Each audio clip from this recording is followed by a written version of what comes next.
Hare Krishna.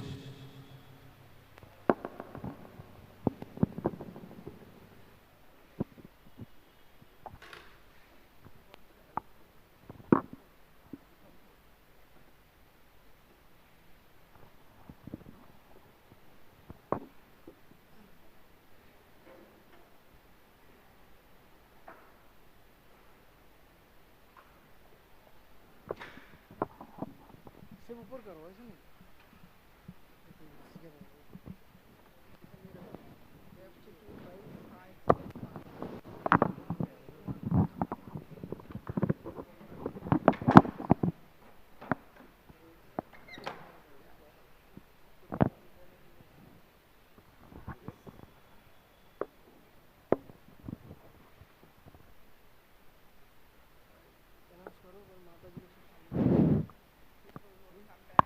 Hare Krishna.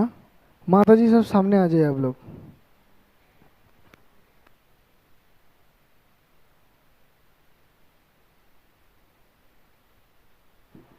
They all went back to sleep, is it? Hare Krishna.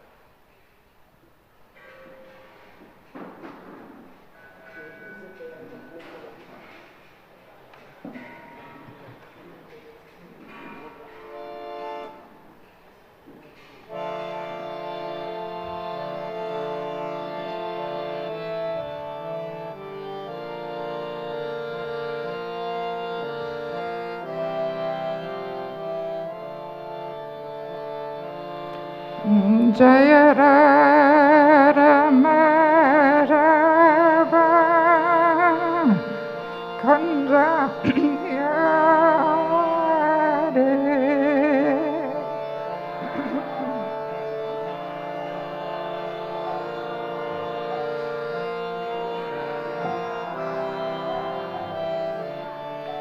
Jaya Rama Rama Kanraviyare. Oi, oh. Slowly.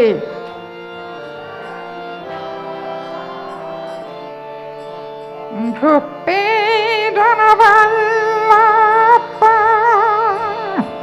Kivarare.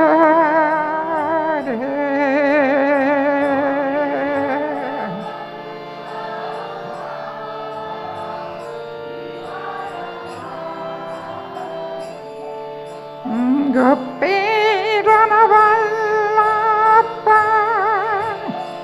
Kivarare.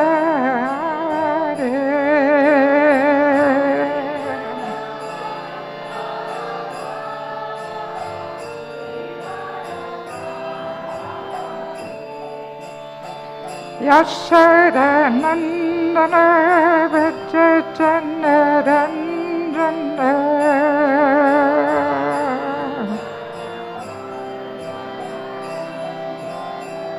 Yashodanandana Vajjanarandana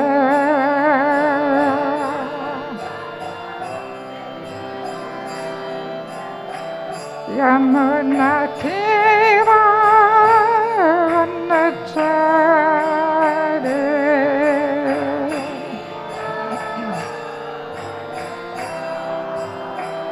Yamuna Tira Vanachare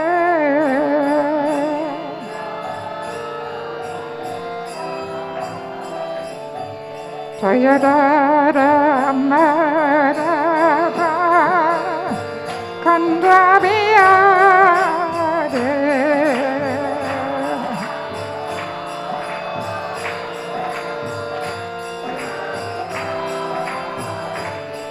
Jaya Rama Rama Kanraviyare.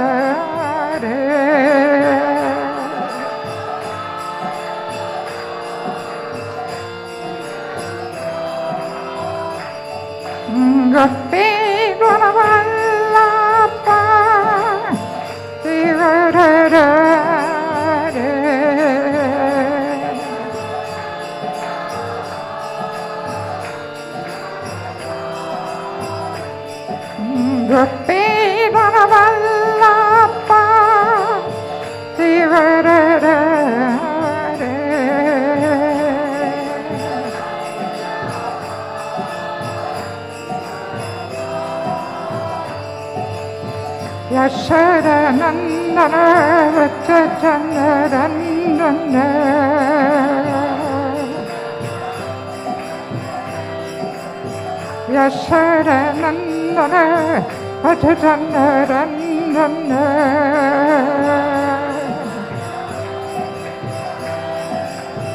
Yamuna Tiva Vandachare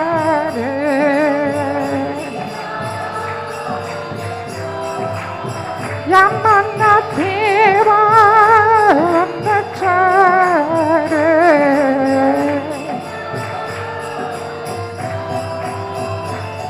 Jayara Madhava Kandaviyare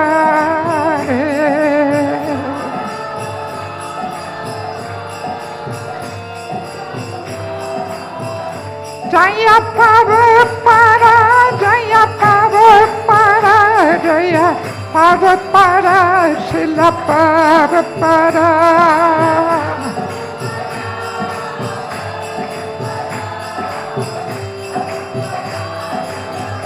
Nittagariva, Nariva, Ariva, Nittagariva.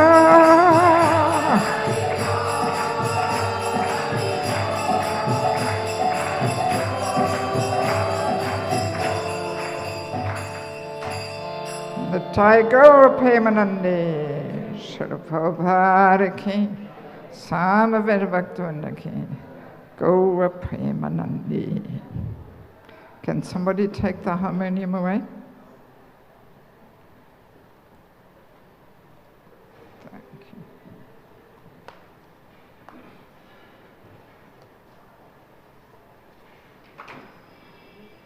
you. Om Akyantamandasya Gyananjalashalakaya Chakshunmalitam Jina Tasmai Shri Gurve Namaha Shri Chaitanya Manupistam Sapitam Yenabhuttale Swayam Upakaramayam Nanati Swavadantikam Namam Vishnupada Kushavisa Vuttale Srimate Bhaktivedanta Swaminiti Namane Namaste Saraswati Deve Govani Pachayine Nivishesha Shunyavadi Pasatari Satarine Vanchakapa Dvivasha Kripa Sinvevacha Patitanam Pavanebhyo Vaishnavebhyo Namo Namaha Jai Shri Krishna Chaitanya Pavanityananda Shri Advaita Gadada Shiva Sadi Go Bhaktavinda Hare Krishna, Krishna Krishna,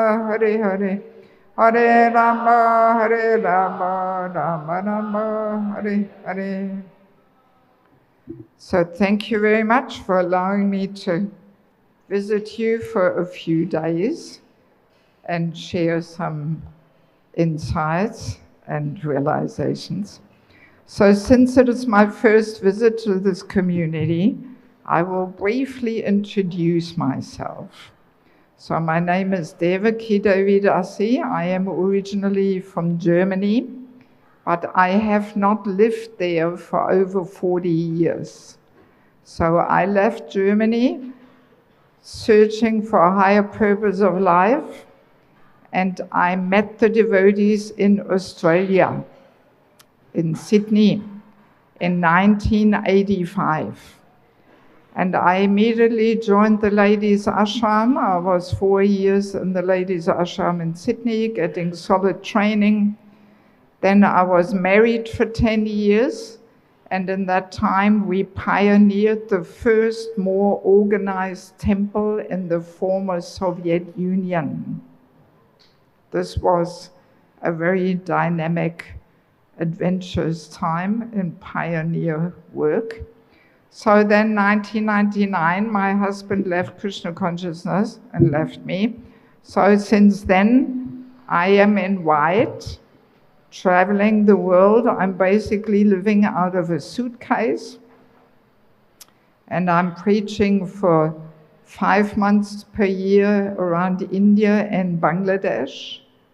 And the rest of the year, I'm going all around the world, sometimes Australia, New Zealand, sometimes South Africa, sometimes US and Canada, all around Europe. So I'm constantly on the move. And I have established an institute for spiritual culture. And I'm based in Mayapur. I spend 3 months per year there.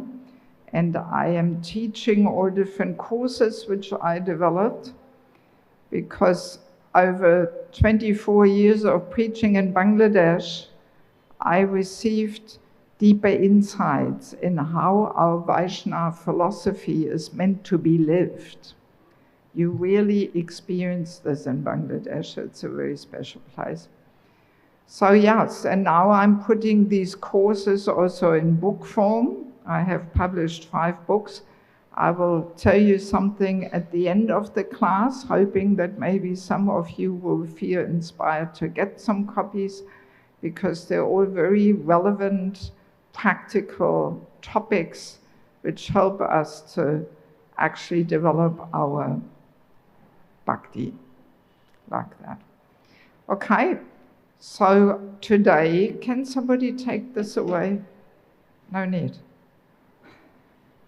It's standing in front of my nose there. Okay, thank you.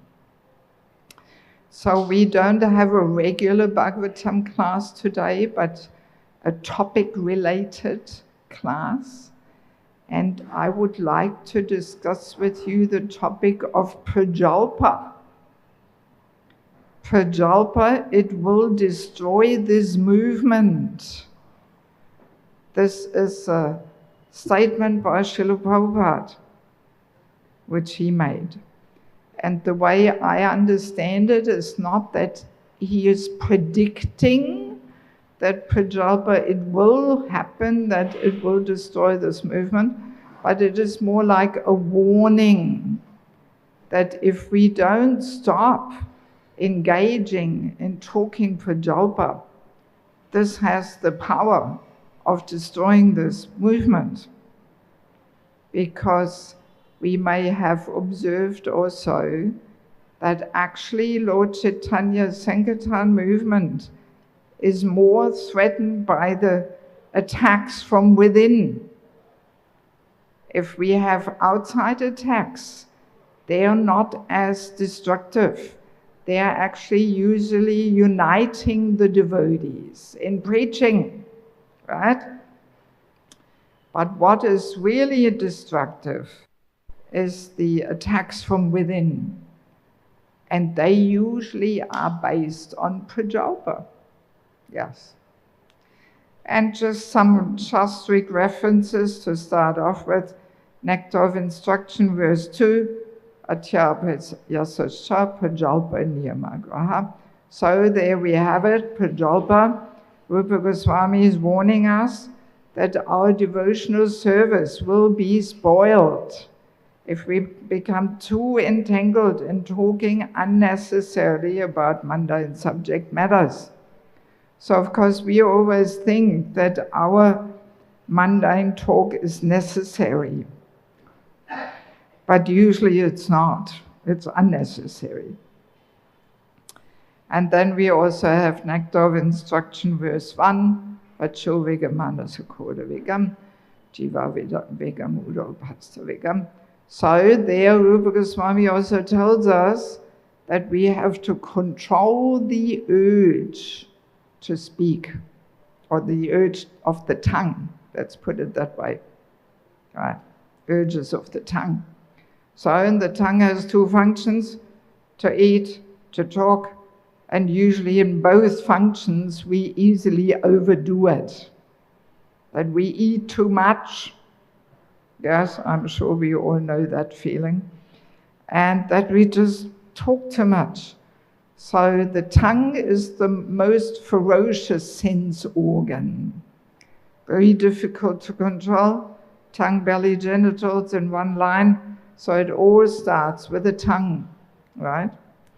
And it is interesting that when we eat too much, even if the food is very nutritious and wholesome, but if we eat too much, we will not be able to digest it. And then that leads to toxins in the body, and we get sick.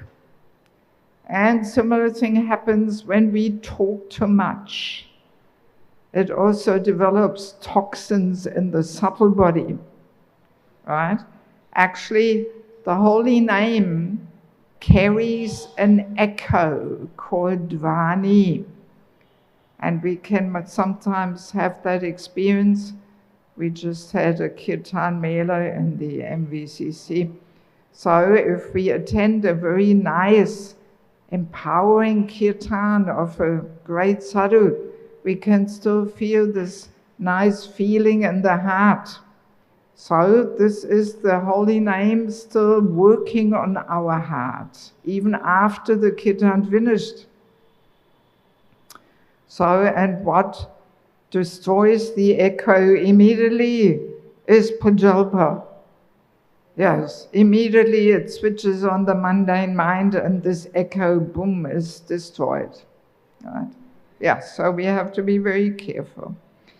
And I'm sure we have all heard many times how prajalpa is so detrimental. It's nothing new, right? But yet we don't realize how much of our daily talk falls into that category.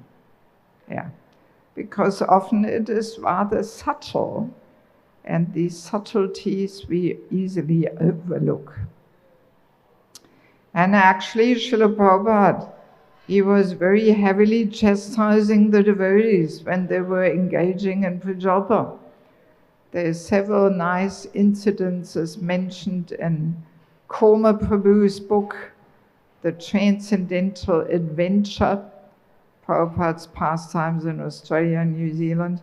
Koma Prabhu is known for his cooking, right? So his writing is just as palatable as his cooking.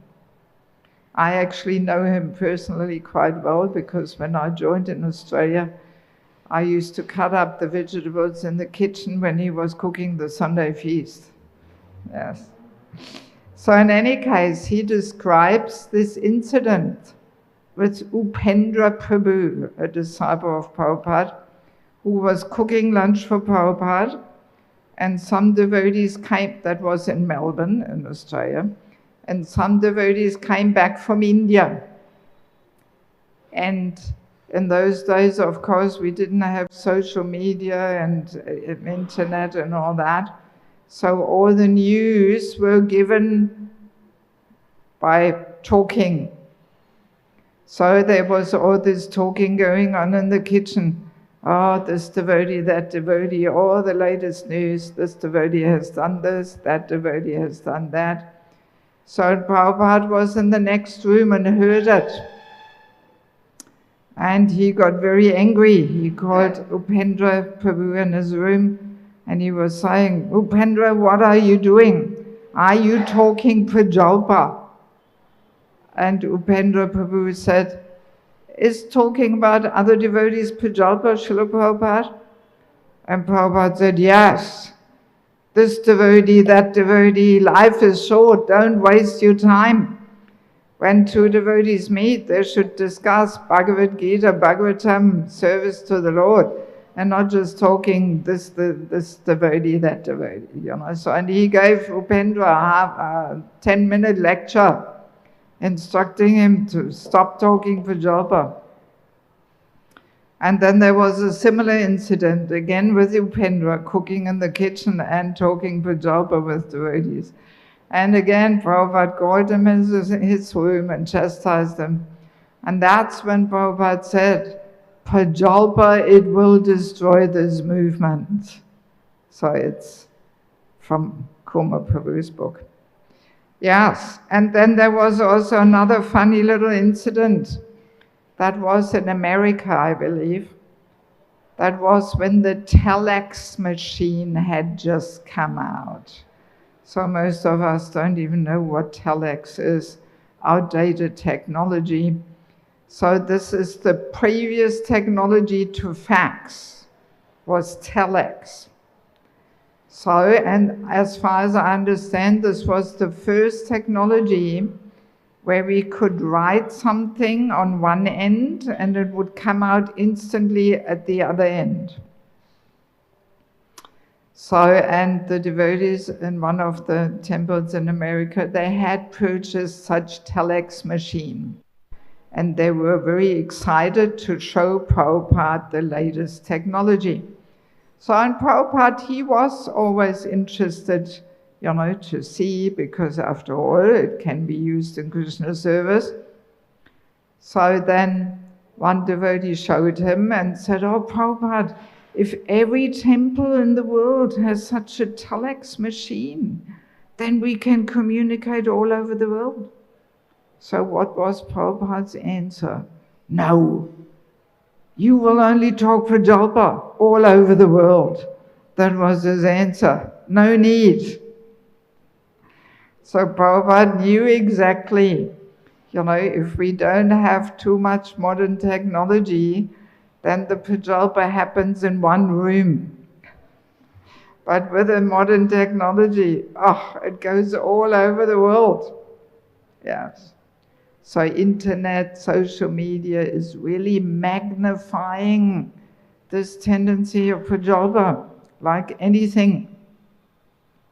Believe it or not, I'm traveling all around the world without a mobile phone. I don't have one. And please don't get me one. Sometimes people think, oh, maybe Mataji is so poor, let us give her a mobile phone. No, thank you very much. I don't want it. I don't want to invite this into my life. And sometimes people ask, how can you get anything done without a phone? And then I'm usually saying, how do you get anything done with a phone? You will be constantly distracted and interrupted. No, I can't afford this in my life. I don't have a permanent assistant. I have to do everything myself, writing books, arranging the shipping, schedule, tickets. I'm busy. I don't have time to answer calls, no. So if people want to communicate with me, they have to send me an email. Of course, I have a laptop and I'm very much on email. And if they want to talk to me, they have to make an appointment over email with me. And then I talk to people over Skype. So that's my system. And it leaves my day much more peaceful, so I actually get things done, Yes. In regards to phone, I do want to share one more Prabhupada story. I think it was in Juhu, but I can't 100% remember.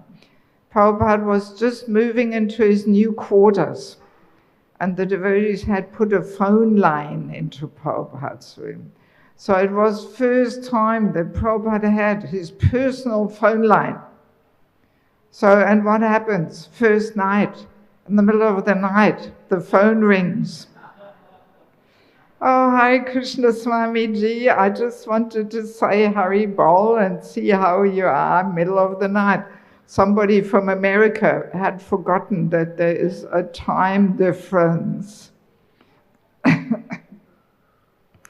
So, and next morning, Prabhupada says, take the phone line out. I don't need this. He realized he will not get anything done, if he has his phone line. So I doubted very much that Prabhupada would walk around with a mobile phone in his pocket. I don't think so.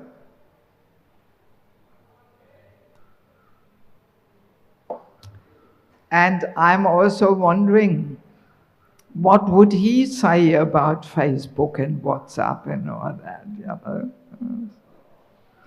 Of course, I know all these things have some little positive side, but I dare say the negative side is bigger than the positive side, definitely. So much as a little introduction. So in Bhaktivinoda Thakur's book, Bhakti Loka, there is one chapter the 6 faults that destroy bhakti, which of course refers to Rupa Goswami's Adhyapayasascha. So, and there he comments on this tendency of talking prajalpa. And he gives quite a list of categories, what all falls into that topic of prajalpa. You know? And I would like to briefly go through this list with you, just to become a little more conscious, you know, what falls all into this category of prajalpa. Because this is always the first step of any kind of transformational work that we have to hear, you know, how detrimental certain patterns of behaviors or certain anarthas are. And only if we become clearly conscious, then we hopefully can develop a desire to do something about it. But as long as we don't hear, we are not even conscious, we don't even realize. That's why, you know, before becoming Krishna conscious, we first have to become conscious. Because so often we are so unconscious. Yes. So, and Bhaktivinoda Thakur starts by saying that today people are becoming more and more godless. And therefore their talk is also godless. And godless talk is prajalpa, actually.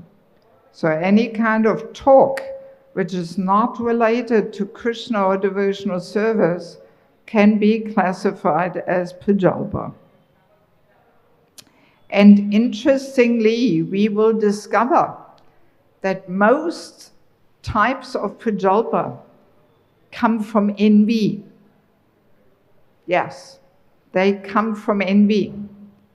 And that is another reason why prajalpa is so contaminating. So it's not only the mundane content which is contaminating, but also because it is envious talk.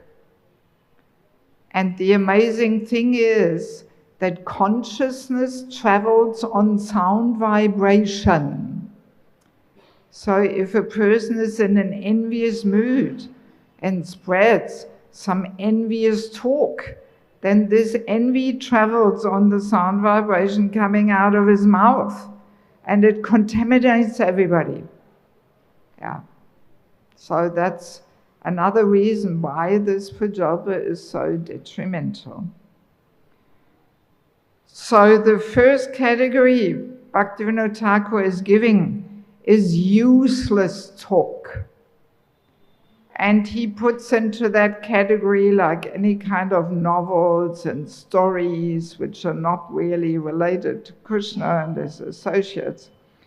But he also includes the newspaper. Of course, today nobody is reading the newspaper anymore because we got it all on the internet, on the phone. No need for the paper.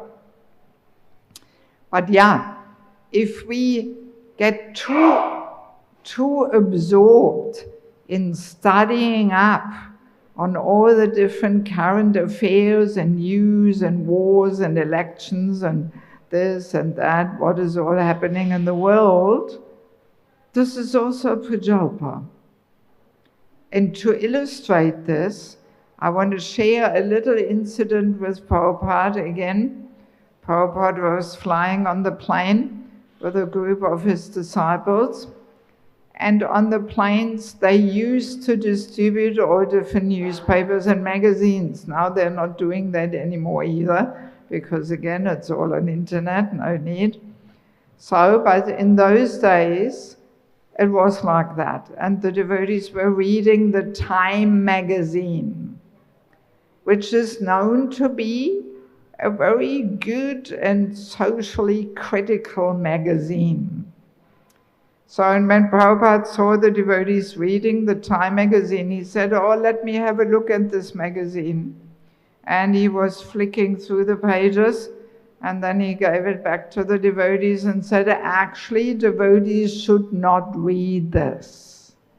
And then he made a very profound statement. He was saying, it makes this world look so real. It makes this world look so real. And that's exactly what it does. Because actually, we may know that there are two kinds of realities, right? There's the very flickering, temporary reality of this material world, which Prabhupada called a nonsensical stage performance. That's a very, genius word combination. Prabhupada always has a very amazing way of combining words and expressing things. So he was saying life in the material world is a nonsensical stage performance, a crazy circus. And at the moment of death, the curtain closes, show is over, all finished. So, but then there is eternal reality of my relationship with Krishna. That's the only thing we're allowed to keep at the moment of death, right? Yes, that is eternal. So, and actually Krishna consciousness is meant to transform our sense of reality. Because in our conditioned life, we think, this nonsensical stage performance is reality. And Krishna, far away, we don't think that's reality. Sometimes when I present some seminars, people say, "Oh, Mataji, but in the real world," and I'm immediately stopping them. "Hang on, what do you think? What's the real world for you? Is it the crazy circus here, where everything will finish at the moment of death? Or are you talking about the real world being the spiritual world and my relationship with Krishna? That's the real world." Yes. So Krishna consciousness is meant to transform our sense of reality. That as we seriously practice Krishna consciousness, this material world becomes more and more just like a crazy circus where we somehow have to function and play the game. But the real world is my relationship with Krishna, Goloka Vrindavan. That's where I really want to be established. So, and if we get too much absorbed in studying up on the world news, that deepens our understanding of that being the real world. That's why Prabhupada said, it makes this world look so real, right? Yeah, it's very profound and deep. And that's exactly what it does. So, of course, depending on what service we have, or if we are working in an office or something, or if we are a leader in a community, we may have to know a little bit what's going on in the world, right? But usually if we just read the headlines of a news website, we know enough. It doesn't take longer than 10 minutes or something. So no need to spend hours there reading up and looking on this website and that website. No need. It just makes this world look so real, Because in the ultimate sense, at the moment of death, is this important? Which president is elected in America or which war is going on? No, it has no significance whatsoever. See? Yeah, so that's Bhaktivinoda Thakur's first category, right? So then the next one is arguments. when we are quarrelsome. We quarrel and argue. Very often this happens in family life. You know, we can ruin our whole family relationships just by arguing, quarreling. And why do we do this? Envy is behind it. We want to establish that we know better, that we are superior. We want to put other people down, pointing out that it's all wrong what they are saying or doing. You know, so all these arguments, it's usually connected with a false ego. It's false ego battles. Who is right, who is wrong, and, you know. Yes, and it creates, you know, so much negativity in our relationships and tensions and misunderstandings and conflicts and all that, you know. Especially in married life. I always tell the ladies, you know, if your husband carries on about something, don't answer back. Let him go on. How long can he go on?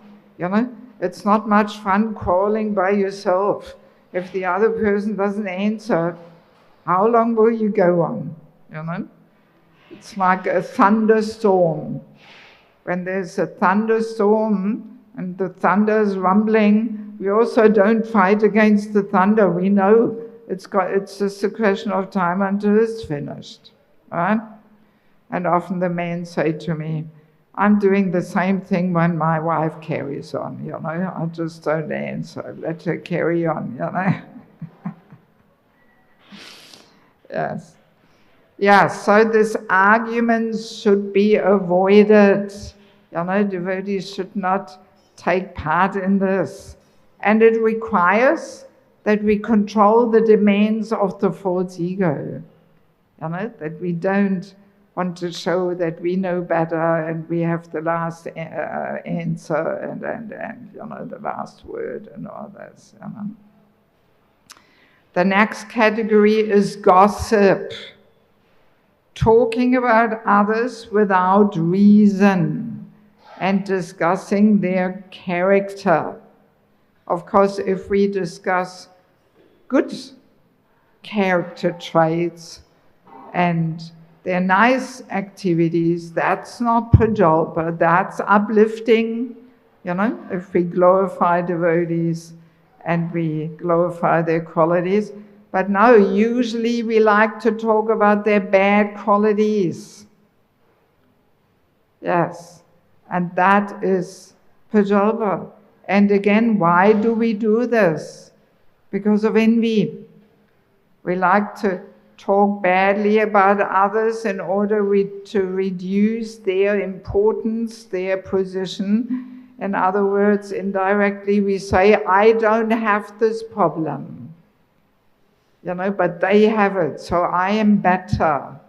Yes, that's behind it, you know. So, yeah, especially in bigger communities, there often is so much gossip going on, what this person is doing and that person, and it goes in circles, and it's, yeah, creates a lot of tension, misunderstandings, conflicts, negativity. See, in my life, I usually never stay longer than 1 week in each temple, each community. And this is perfect, because I see everybody as pure sadhu.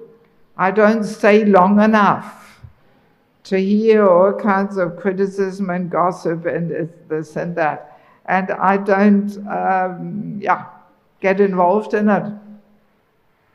But during pandemic, I was stuck in Europe. So there the restrictions were not as strict as here in India. I was still moving around, traveling, but slower. Not every week in a different place, but 4 or 5 weeks in one place.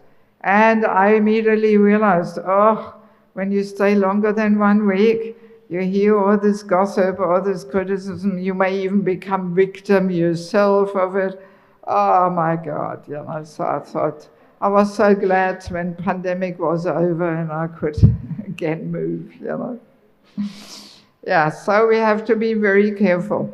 Also, another point I'd like to make, maybe you have also noticed how difficult it is for people to keep things confidential, especially when we have a counselor and when we reveal our heart to a counselor.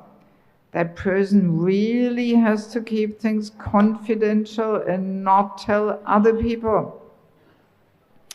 And this is difficult to find, that people keep things confidential, and that's why devotees are often afraid to reveal their heart and share their challenges and difficulties, because they're afraid the person will blabber around the community. So I was trying to work out, why is this, that people cannot keep things confidential? And I realized it is connected with a false ego, because we want to show off that we know something which others don't know, right? And we say, oh, you know what? Oh, you don't know? Really? You don't know? Well, I know. And I'll be the special person who tells you. But don't tell anybody, it's confidential. And then that person does the same. Oh, really? You don't know? Well, she told me, and she didn't tell you. Well, I'm going to tell you. But make sure you don't tell anybody, it's confidential. And like that, we use, confidential things that people share with us. We use it to show off.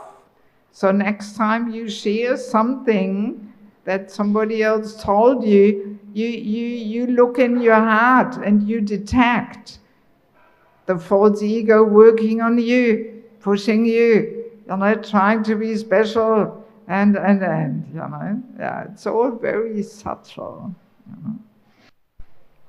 So then the next category is debating. Debate. So we can say debate is maybe a more serious and intense way of arguing, right? And debating definitely has its roots in false ego and envy, because in debates, people don't want to humbly inquire and find out the truth, but they just want to get their point across. And they often don't even listen what the other person is saying, right? Yes. And yeah, very detrimental. It's going back and forwards. Often there's no end to it. No matter what you say, the other person has their arguments against it. And yeah, useless. And actually, very often, these debates take place over the internet. You may have found yourself in the situation where one person says something about you or a situation, and several other people read it, and then you feel, well, I have to comment, I have to say something, otherwise people think this is true. So then you make your comment trying to put things in a right balance there. So what does the other person do? Distort it all, twist it around, make a weapon out of it, boom, shoot it back at you. So then again, oh, well, what to do? If I'm just quiet, then everybody thinks this is the fact. So again, all right, let me say something. And it goes on and on and on. Have you ever been in that situation? Yes. There's no end to it, because no matter what you say, the other people will continue. So better not to respond. Simply Hare Krishna, all glories to Srila Prabhupada, finished. Let them say what they want to say. Because if we engage in this, we can feel so much contamination in our hearts. We have all this anger and frustration, and the topic goes around in circles in our head and we can't drop it. We always continue thinking about it. It disturbs our japa. We can't even concentrate anymore. So much contamination of the heart coming through the false ego. Yeah. So better not to respond, not to take part in these debates. And actually during pandemic, at least in Europe, I don't know what was happening here in India, but in Europe, there was all this debating going on. Vaccination, yes or no? Oh my God, there was 2 camps, in each community. And everybody thought they have to save the world, and they are right, and they know what's best. And there was so much arguing and debating over this. Many communities split in half over this vaccination topic. And the relationships were ruined. Even a year after the pandemic, still they hadn't fixed their relationships. And that's when I realized, oh my God, Prabhupada is just so right when he says, prajalpa, it will destroy this movement, yes. And now, unfortunately, a similar thing is going on over the war in Ukraine. Before the war started, I spent a lot of time in Ukraine. I was very involved there for over 20 years. So now Russian and Ukrainian devotees argue, over the war, who is behind it and this and that. No need. On the absolute platform, what importance does it have? The war. At the moment of death, no significance. And it's outside of our circle of influence. Who cares what we think? We can't change anything. And ultimately we know Krishna's in control, not Putin or anybody else, but it's Krishna being in control, So devotees don't get into these kind of discussions because it simply creates so much negativity and offenses and hurt feelings and spoils the relationships and. Yeah.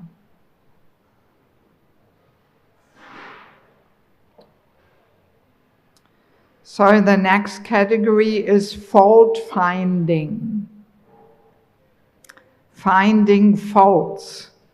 Oh, I think we're all pretty good at that. And again, what's behind it? Envy. We try and reduce a person's position and importance by pointing out their faults. So now, interestingly, our previous Acharya Sridhar Swami, he made this statement.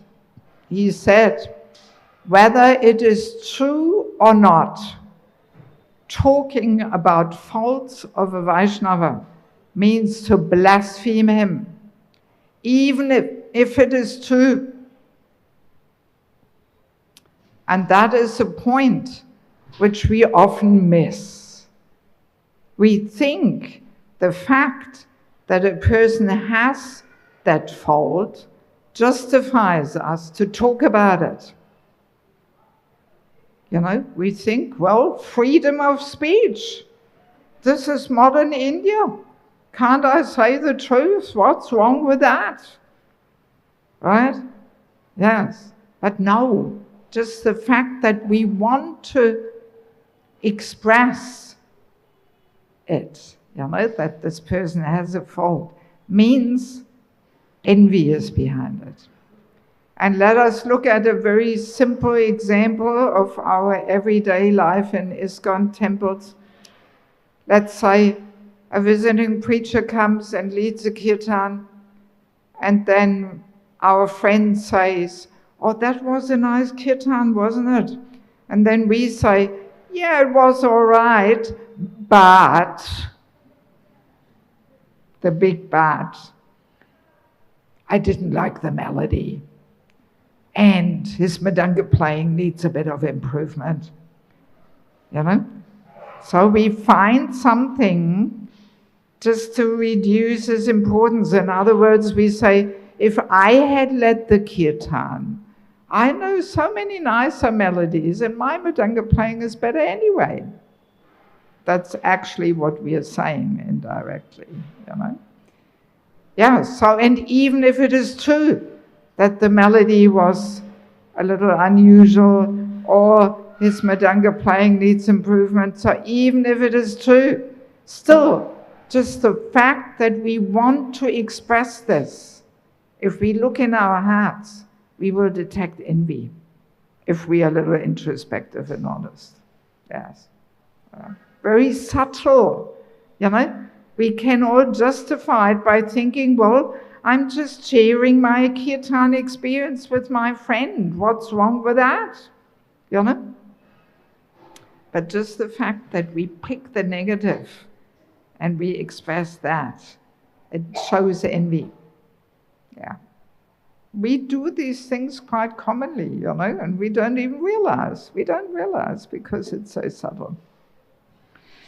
Yeah, so then the next category is speaking falsehoods, meaning creating fake news, rumors.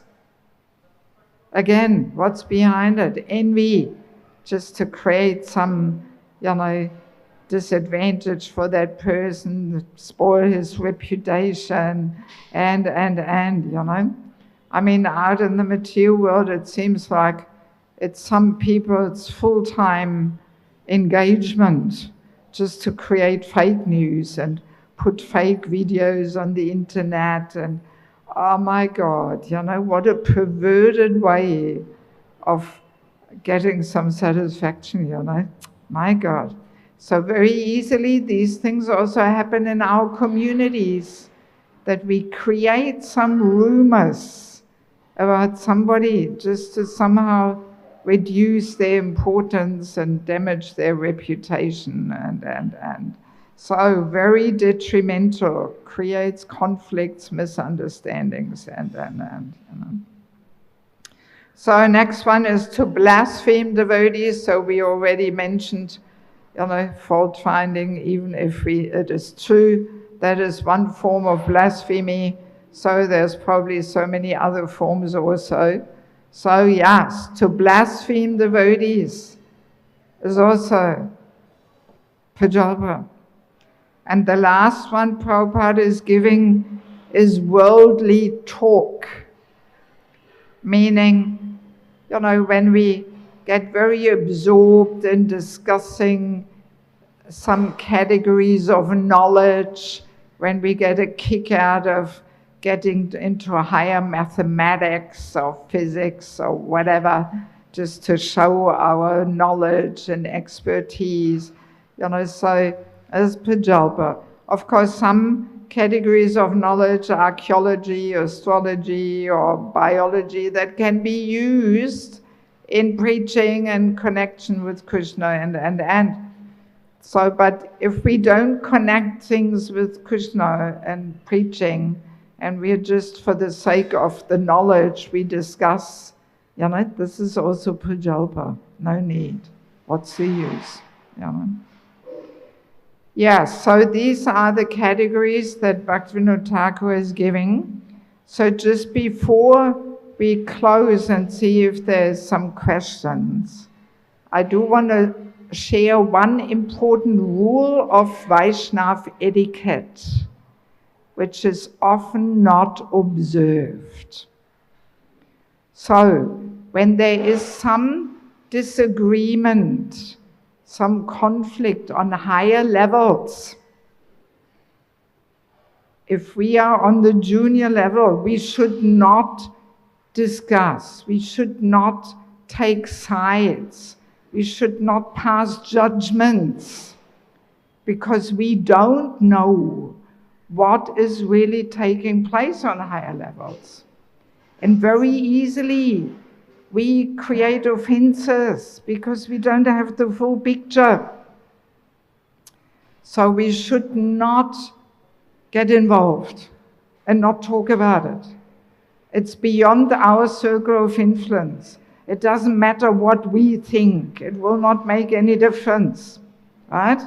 So this is in a community, if there's some disagreements amongst the leaders, or this is for whole ISKCON, because ISKCON, my God, there's always something going on, right?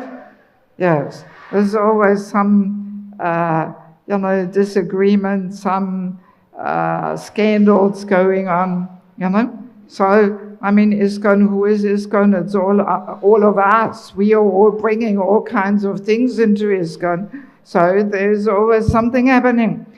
No need for us to get involved and discuss and read up. And no, it's none of our business. What difference does it make?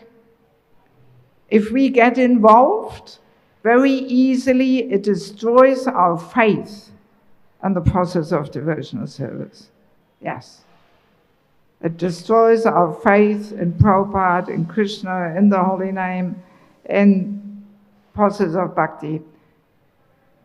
Better not to get involved. If something is really important for us to know, it will be announced by the GBCs. No problem. But if we get all into the discussions and gossiping, talking, it's so much against the etiquette, we damage our spiritual life and other devotees' spiritual lives. So of course, if we see something very alarming and dangerous going on senior level, some abuse or something, so then the etiquette is that we report it to that person's authorities. Yeah, that is our duty. But then once we have reported it, we don't take it further. Then let them take care of it. But it's our duty to report it. And over the 40 years, I've reported quite a few things. But then I leave it up to them. I don't continue, they're not doing anything, and No, that's up to them then. We have done our duty, we reported it, and it's their responsibility to take it further. Yeah, so I simply wanted to share that. So now one more thing before we open up for questions. I do want to quickly show you the books I have published, because they are all very relevant and important topics. I distributed a lot of books in the NVCC. So now actually the situation is like this. I only have these 5 samples left. And if anybody wants some books, I take orders. I put the name, phone number down, and you pay me up front, and then within 10 days I will send more books here. The books are in Mayapur, so no problem, I can send them down, and then everybody gets the books they ordered.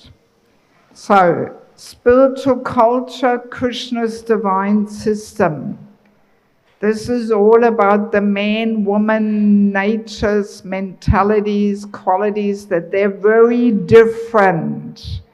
They are not equal. Man, woman are not equal. The equality is on the level of the soul. But on the level of the body, very, very different. Because they're meant to play different roles. Let's be clear on this. Yes. So when you read this book, you will realize how this man-woman equality propaganda now puts the whole human society upside down and creates so many social problems. So this is a must for every lady who wants to have harmonious relationships with men in her life. Yes. And it is also very insightful for the brahmacharis too. It's helpful for married life, but also the men are the preachers, and they have to understand that this man-woman equality is not what we are promoting. And they have to know how to nicely present it. So many temples around the world, they use this book for brahmachari and bhakta training, even though the whole book is about women. But people have to know what role we women play, because we women have a very powerful Shakti. And Bhagavatam says we should use that Shakti to empower the men and not to compete with the men. But because of the man-woman equality, the women now compete with the men, and that weakens the men. That's why in Kali Yuga, the men become more and more weak and irresponsible, because we women don't want to empower them anymore, but we want to empower ourselves. But the men need that energy to be motivated and empowered. So it's all quite interesting, all very subtle, and all based on Prabhupada. No Western psychology and all this. Everything is based completely on Prabhupada. Because you see, everything is in the Bhagavatam. But people often just read over it and they don't deeply understand it, Yes. I mean, I realized all these things over 25 years of serving in Bangladesh. That's where my whole worldview got transformed and put upside down. So then we have sheltering relationships. This book is all about the importance of having a counselor and eventually becoming a counselor to others. So here, Pune, you may have that counselor system or so, but very often we accept this in a very external way as a formality. But deep in our heart, we are not taking shelter. So when you read this book, God, there's so much noise from the kitchen. Can't we close a door there or something? I'm being ear-bashed here with all this noise thing. Yes. So when you read this book, you will be convinced that without having a mentor, we cannot make advancement. Yes. Classic example is Bharat Maharaj. He was on the level of Baba, but his problem was he didn't have a counselor. He was all alone in the forest, got attached to the deer. He didn't have a counselor who said, hey, it's enough now with the deer. Get back to your sadhana. He didn't have that person. So even on the level of Baba, if we don't have such sheltering relationships, we lead a risky life. Yes. And there's many other things. Topic of envy, culture of respect, culture of correcting others, so many important things. Then we have the false ego, our constant companion and troublemaker. I think the title speaks for itself. False ego, very subtle. We can easily feed and boost the false ego instead of subduing and dissolving it. And Krishna consciousness offers a lot of opportunities for it. So we have to be very careful. Or when we get offended, how often does that happen? What is it? It's false ego crying for justice. Even married life can be the battlefield of false egos. Who is right, who is wrong, And there's a whole chapter on chanting the holy name, because I do conduct holy name retreats all around the world. So there's a summary of a holy name retreat there. How to actually get on deeper levels of chanting so that it will dissolve our false ego and not feed and boost it. And then we have entering the Grihastha ashram. This is a handbook for matchmaking. Because here in India, I feel we need a bit of help with this. Yes, I meet so many unhappy, mismatched couples from Indian background when I visit the US, Canada. There's so many Indian devotees everywhere. Because the parents simply look at caste and money. And they don't look at any other levels of compatibility. And then they give only the boy and the girl 2 times half an hour to meet. and they don't even get a chance to talk about things. So this book has a list of over 200 topics which the boy and the girl should discuss with a cool head in the presence of the parents or counselor or matchmaker, just to see, are we on the same page? You know, because the girl, the wife, signs the contract of following him in his mood, but she has to know what she is following here, right? Yes, yes. So, very important, we have to fine-tune our matchmaking capacities, you know, because today people don't have that commitment to stay with a person if they can't connect and if the whole thing is simply suffering. But in former times, people were sticking with the marriage, even if it was suffering from day one, but they would not get divorced. But now times have changed. And even here in India, you know, in our ISKCON communities, divorce is going up. And very often this is connected with bad matchmaking. So let's educate ourselves. And this list of 200 topics is not my list. I use the list from Bhaktivedanta Manor in London, and that has a huge Indian congregation. So this list is for Indian people. It's not a German list. It's an Indian list. Yes, very suitable for you here in Pune. Yeah, so it's a good book to read for young people who are not married yet, but planning to change ashrams, for the parents, for the matchmakers, the counselors, very important. So, and last but not least, family life as an ashram, secrets of success. How to actually create this culture of bhakti in our home. Many married devotees' home life we cannot call an ashram because it's not a place suitable for cultivating pure devotional service. So how to do it in a very practical way? Again, all based on Prabhupada. He says it all, you know, but it takes a while for us to get the point. So there's so many important topics, all relevant for our practical life. And there is a whole chapter about physical intimacy in marriage.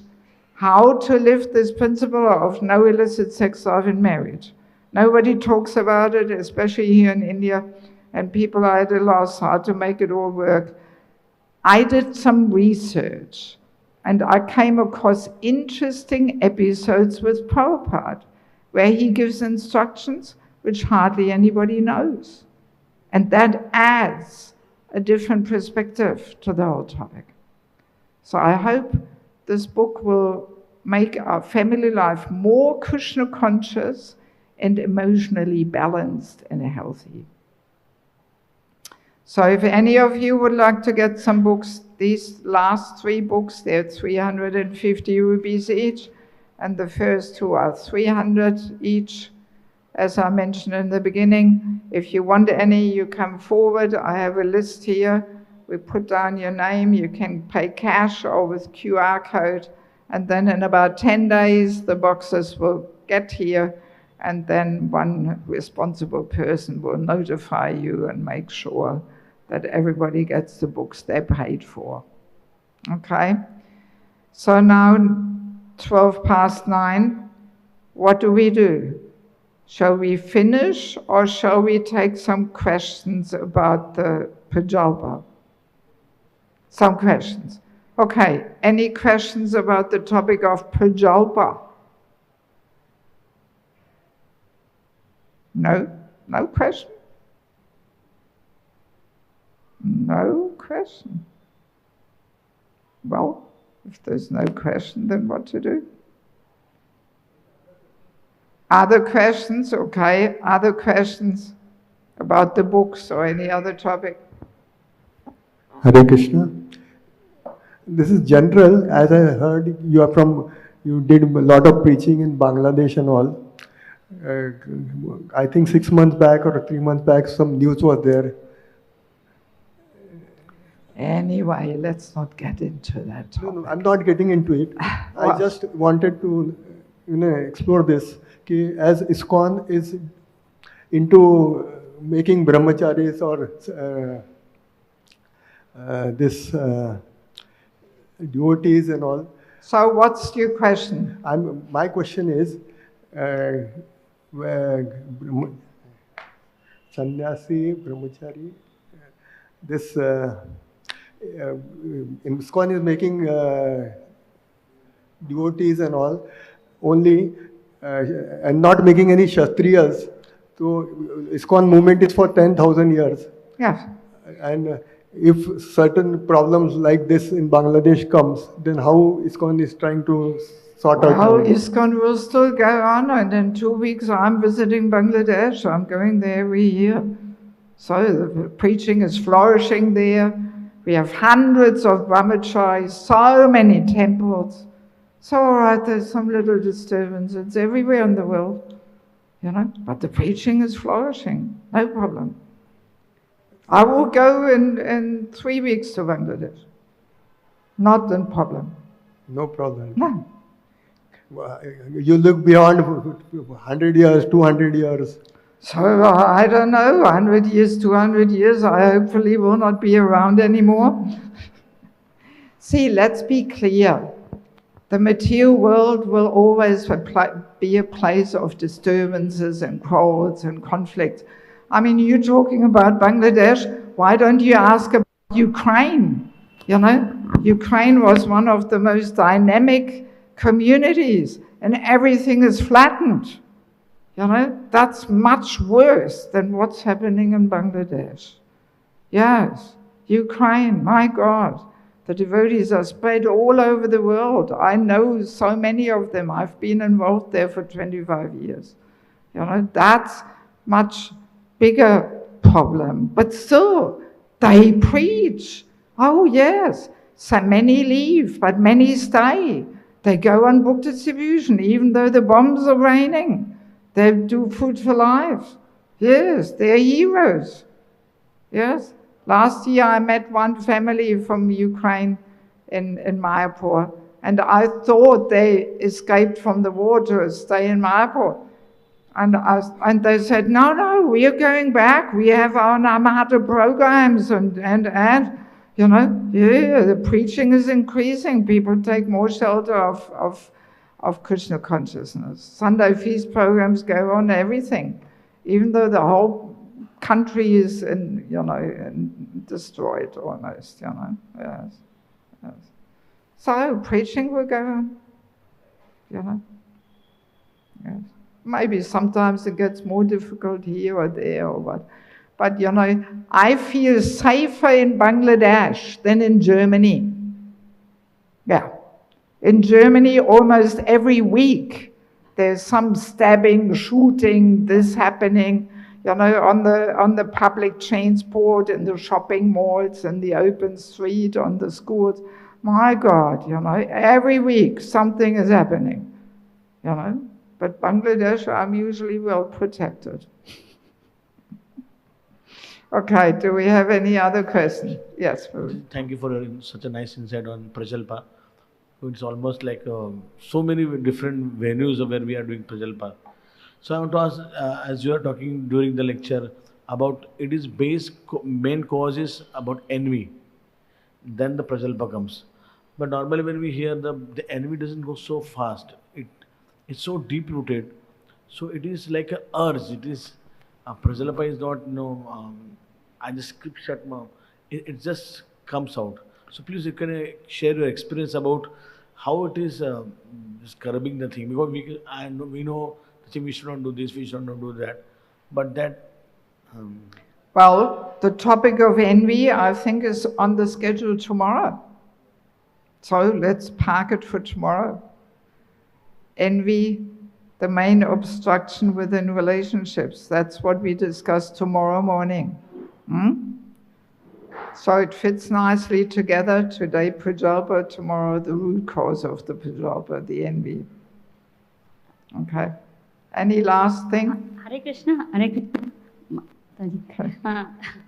Thank you very much for the lecture. I only just wanted to know a little thing. This you travel a lot, you know. So this inconveniences of traveling is this diet and medicine and so many things, bookings and all. How do you manage to do it?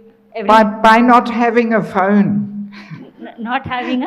That's how I manage. Not having a phone which always distracts and interrupts me. Acha, acha. But I mean, here, usually in every place I'm visiting, people take care of my diet and the rest I'm managing myself. So Okay. just using every single minute in a meaningful way. Okay. So Then you can get quite a lot done. I'm not on social media and all this stuff, you know. So I'm using every minute in a meaningful way. So Krishna, Trying to. So Krishna arranges, helps. Well, Krishna's arranging, but Maya is also arranging, you know, so it depends on our desire. Okay, so let us leave it at that. So if anybody wants to get some books, please come up right now and we'll work it out. Okay, thank you very much. Srila Prabhupada ki, Samavela Bhaktivinoda ki, Gaura Premanandi. So let us thank His Her Grace Devaki Mataji for giving such an amazing lecture on prajalpa, and we look forward for tomorrow and next day after tomorrow, for same time, same here, same place. So let us thank her Mataji by chanting one time Hare Krishna Mahamantra. Hare Krishna, Hare Krishna, Krishna.